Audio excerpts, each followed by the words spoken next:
तो हेलो दोस्तों, welcome back to our YouTube channel CHC arts and commerce. By the way guys, मेरा नाम रोहित साहू है और आप सभी स्वागत है हमारे चैनल के अंदर में। तो गाइस, आज की इस वीडियो में हम पढ़ने वाले हैं +2 सेकेंड ईयर पॉलिटिकल साइंस का unit 2 chapter 3 federalism in India, जिसमें सबसे पहले हम कवर करेंगे एक बहुत important question, define a unitary state and discuss it's main future, जो कि आपके 2016 के क्वेश्चन पेपर में आया था लास्ट ईयर या प्रीवियस ईयर आप बोले तो गाइस, आपके इस वीडियो के शुरुआत से लेकर अंत तक बने रहते हो तो आपको इस चैप्टर के रिलेटेड जो मोस्ट इंपॉर्टेंट क्वेश्चन, जो प्रोबेबल क्वेश्चन आपके एग्जाम में, अपकमिंग एग्जाम में देखने मिलने वाला है, वो कवर करेंगे विद हैंड रिटन नोट्स के साथ। ठीक है, तो गाइस वीडियो स्टार्ट करने से थोड़ा रिक्वेस्ट, अगर आप चैनल पर नए हो तो वीडियो को लाइक कर दो, चैनल को सब्सक्राइब करके बेल आइकन कॉल पे सेट कर दो ताकि आने वाले वीडियो को नोटिफिकेशन सबसे पहले मिल सके, और साथ ही इस वीडियो को अपने ज्यादा तो शेयर कर दो कि इनका भी हेल्प हो सके। ठीक है, तो गाइस बिना किसी देरी के अपना वीडियो स्टार्ट करते हैं। तो सबसे पहले समझते हैं कि एक यूनिटरी स्टेट क्या होता है। तो गाइस स्टार्ट करते हैं डेफिनेशन ऑफ यूनिटरी स्टेट के साथ। Unitary state is a system of government in which all constitutional power are concentrated in single central authority. Local administrative unit may exist, but they function purely at the discretion of the central government and derive their power directly from it. Examples: Great Britain, France, Japan, China and Italy.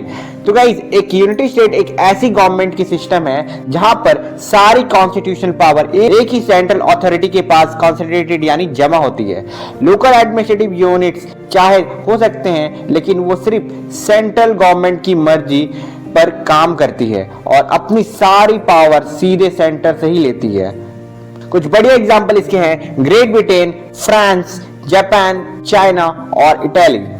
दोस्तों इसको कुछ बड़े scholar ने भी define किया है, जिनको आपको अपने एग्जाम में जरूर लिखना चाहिए। तो गाइस सबसे पहले है अकॉर्डिंग टू A.V. डिके, तो a unitary government involves the habitual exercise of supreme legislative authority by one central power। तो इसका मतलब है कि सुप्रीम लॉ मेकिंग पावर सिर्फ एक सेंट्रल पावर के पास होती है।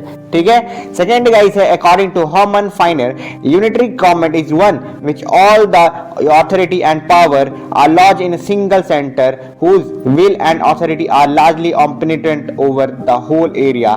तो गाइस इसका मतलब है कि सेंटर की मर्जी पूरे एरिया पर सर्वोपरि होती है। ठीक है, इसका दोस्तों इसे और भी अच्छे तरीके से एक डायग्राम को यूज से समझते हैं। ठीक है दोस्तों, स्क्रीन पर देखिए, लेफ्ट साइड में हमारा यूनिटरी सिस्टम है जहां सबसे ऊपर सेंट्रल गवर्नमेंट है। ठीक है, और जो अपनी पावर लोकल यूनिट्स को डेलीगेट करती है, यानी लोकल यूनिट सिर्फ सेंटर की मर्जी पर एग्जिस्ट करती है। ठीक है, वहीं दूसरी तरफ आपको राइट साइड में फेडरल सिस्टम है जहां सबसे ऊपर कॉन्स्टिट्यूशन है। ठीक है, जो पावर को साफ साफ सेंटर और स्टेट के बीच इंडिपेंडेंट जुरिडिक्शन में डिवाइड करता है। ठीक है, तो दोस्तों चलिए अब डिटेल में देखते हैं एक यूनिटरी स्टेट के मेन फीचर क्या क्या होते हैं। तो main feature of unitary state है first, a single central all powerful government. A power is not divided between the centre and regional unit through a constitution. The central legislature hold supreme law making power over the entire territory and its authority cover all citizen without dual jurisdiction.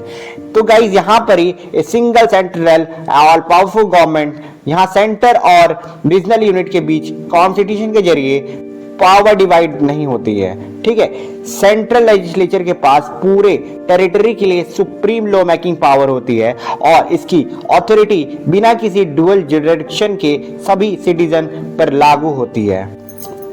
वहीं इसका दूसरा feature है guys, local government exist at the will of the centre. Local administrative bodies like municipalities do not enjoy independent constitutional authority.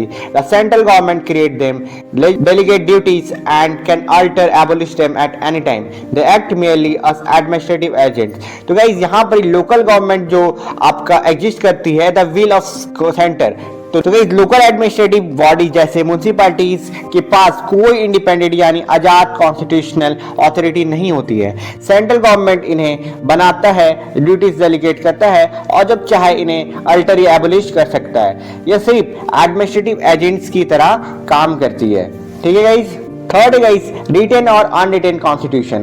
Unlike a federation which requires a written rigid constitution, a unitary state can function under written, example France, और unwritten constitution, example Great Britain. तो guys यहाँ पर ही आपका एक federation की तरह जिसके लिए रिटन और रिजिड कॉन्स्टिट्यूशन जरूरी होता है, एक यूनिटरी स्टेट चाहे रिटन कॉन्स्टिट्यूशन के साथ जैसे फ्रांस या अनरिटन कॉन्स्टिट्यूशन के साथ जैसे ग्रेट ब्रिटेन दोनों तरह से फंक्शन कर सकता है। ठीक है, आगे देखते हैं गाइस फोर्थ फीचर आपके यूनिटरी स्टेट का, flexibility of the constitution and administration. The central government alone amends law making the constitution usually flexible to adapt quickly to changing socio political condition. तो गाइस यहाँ पर guys laws को amend करने की ताकत सिर्फ central government के पास होती है, इसलिए यहाँ का कॉन्स्टिट्यूशन आमतौर पर फ्लेक्सिबल होता है ताकि चेंजिंग सोशियो पॉलिटिकल कंडीशन के हिसाब से जल्दी अडॉप्ट किया जा सके। तो दोस्तों आगे देखते हैं fifth and last feature, single uniform administration. तो it is governed by single executive, single legislator and single integrated judicial system. Citizen hold single citizenship, eliminate conflicting loyalties and lowering expenditure. तो यहाँ दोस्तों ये एक सिंगल एग्जीक्यूटिव, सिंगल लेजिस्लेचर और single integrated judicial system द्वारा govern होता है। ठीक है, सिटीजन के पास भी सिंगल सिटीजनशिप होती है जिसे कॉन्फ्लिक्टिंग लॉयल्टीज खत्म होती है और एक खर्चे भी कम होते हैं। तो गाइस आ चुके हैं हम फाइनल कंक्लूजन के पार्ट में। Unitary state offers efficiency, swift decision making and uniform legislation across the nation. While it carries a risk of central administrative overload, it remain an effective form of government for smaller और culturally homogeneous nation seeking national unity and stability.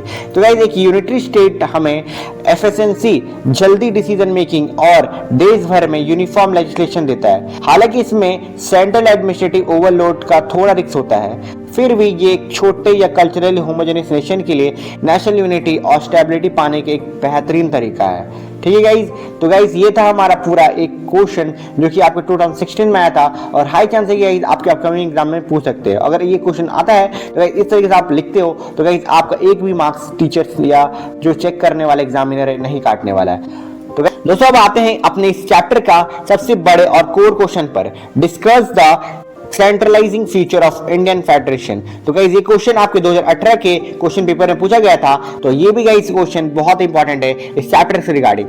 तो guys शुरुआत करते हैं introduction के साथ। The constitution of India establish a federal system with a strong central bias while it contains federal features, it grants overriding authority to the central government. The its constitutional expert KC Wheare describe India as a quasi federal state while D.D. Basu term it is a federation with a unitary bias। तो guys यहाँ पर introduction में समझते हैं कि India का constitution एक federal system तो बनाता है लेकिन इसमें एक स्ट्रॉन्ग सेंट्रल बायस है। ठीक है, हालांकि इसमें फेडरल फीचर मौजूद है पर यहाँ सेंट्रल गवर्नमेंट को ओवरराइडिंग अथॉरिटी सबसे ऊपर की ताकत देता है। ठीक है, मशहूर कॉन्स्टिट्यूशनल एक्सपर्ट केसी वेयर ने इंडिया को क्वासी फेडरल अर्ध संघीय स्टेट कहा है। ठीक है, जबकि डीडी बासु ने इसे ए फेडरेशन विथ यूनिटरी बायस के रूप में डिफाइन किया है। चलिए अब एक एक करके देखते हैं इसके 8 मेजर सेंट्रलाइजिंग फीचर जो एग्जाम के लिए बेहद जरूरी है। तो गाइस फर्स्ट फीचर है guys, India as a union of state. Article 1 define India as a union of state, the word federation is intentionally absent. As Dr. B.R. Ambedkar noted, the Indian Federation is not the result of an agreement among the states, and no state has the right to secede from the union।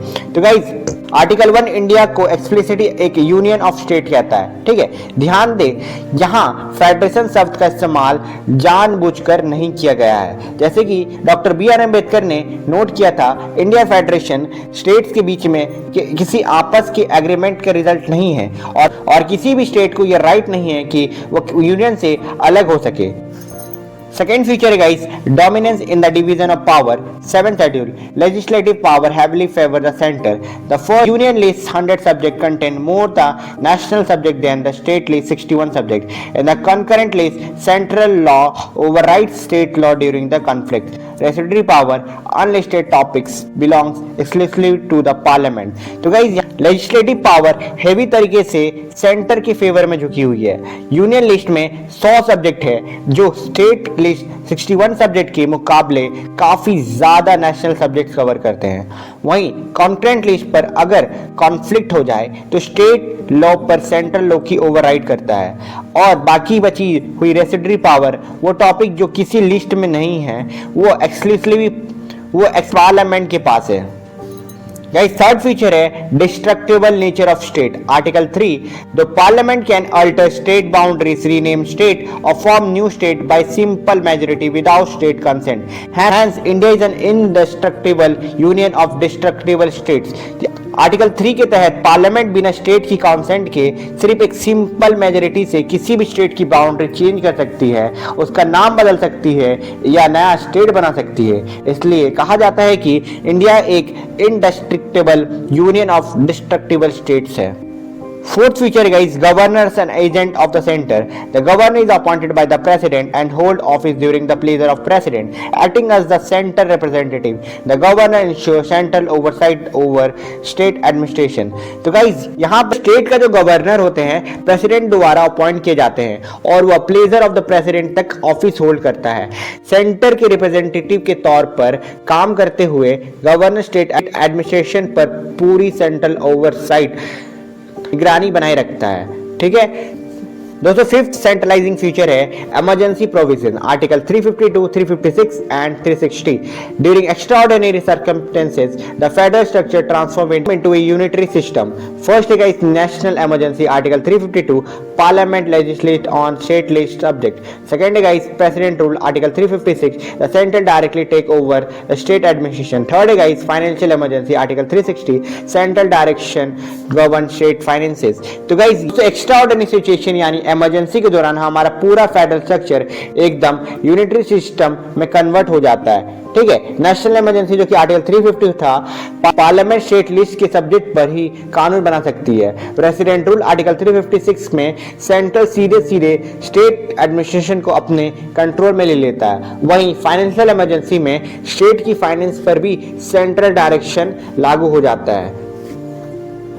Sixth centralizing feature है guys, single constitution and single citizenship. Unlike the true federation with dual system like the USA, India provides a single constitution governing both center and state, along with one uniform Indian citizenship to foster national integration. तो guys यहाँ पर UA जैसे true federation में dual system होता है, लेकिन India में एक सिंगल कॉन्स्टिट्यूशन है तो सेंटर और स्टेट दोनों को गवर्न करता है। इसके अलावा नेशनल इंटीग्रेशन को बढ़ावा देने के लिए देश के नागरिकों को सिर्फ एक सिंगल यूनिफॉर्म इंडिया सिटीजनशिप मिलती है। ठीक है, seven feature guys integrated judicial and election machinery. Integrated judiciary, the supreme court sits at apex of single unified court system enforcing both central and state laws. Election commission of India, a single central body conduct election for both parliament and state legislature. तो दोस्तों supreme court एक single unified court system के apex पर बैठा है जो central और state दोनों तरफ के लॉज को एनफोर्स करता है। Second guys election commission of India एक सिंगल सेंट्रल बॉडी है जो पार्लियामेंट और स्टेट लेजिस्लेचर दोनों के इलेक्शन कंडक्ट करवाती है। ठीक है, Eighth feature, last but not least, all Indian service, Article 312, civil servant in all India service, IAS, IPS, IFS, serve within the state administration, but they are recruited, trained, and ultimately controlled by the central government. तो guys, आपका all Indian service, Article 312, IAS, IPS और Indian Forest Service जैसे all Indian service के लिए आप civil servant काम state administration के अंदर करती है, लेकिन उनकी रिक्रूटमेंट, ट्रेनिंग और अल्टीमेट कंट्रोल पूरी तरह से सेंट्रल गवर्नमेंट के पास होती है। फाइनली आ चुके हम कंक्लूजन पार्ट में। Thus the constitution framework ensure that while India function federatively in normal times, the center remains supreme to safeguard national unity, stability and integrity. तो दोस्तों इसके कंक्लूजन ये निकलता है कि हमारा कॉन्स्टिट्यूशन फ्रेमवर्क कुछ ही इस तरीके से डिजाइन किया गया है कि नॉर्मल टाइम्स में तो इंडिया एक फेडरल सिस्टम की तरह फंक्शन करता है, लेकिन देश की नेशनल यूनिटी, स्टेबिलिटी और इंटीग्रिटी को सेफगार्ड करने के लिए सेंटर हमेशा सुप्रीम रहता है।